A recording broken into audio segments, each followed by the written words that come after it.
5 picături din fiecare produs și aceasta este partea a doua. Am aplicat 5 picături de blush și fiți atenți cât de mult înseamnă 5 picături. De 5 picături înseamnă enorm pentru blush. Doamne ferește! Nu știu cum o să rezolv treaba asta. Deci aici am avut doar 2 picături și aici am avut 3. Deja prea mult.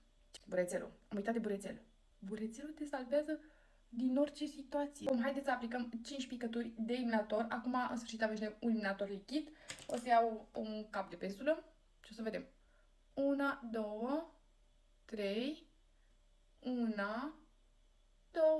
Să-l întind oare cu degetele? Nu-i puțin 5 picături. Aș fi pus o tonă. Aproape că nu se vede nimic. Trebuia mai mult. Dar rimelul o să folosim de 5 ori rimelul. De 3 ori aici, 2 ori aici. Rămâne mereu o parte pauză. 1, 2, 3, 1, 2. Mereu mă întreb cum aplic eu 5 picături de ruj, măi. 5 picături. Deci nu știu, o să vin de 5 ori. 1, 2, 3, 4, 5. Ultimul produs, 5 picături de ruj. 1, 2, 3, 4, 5. Și acum le întindem.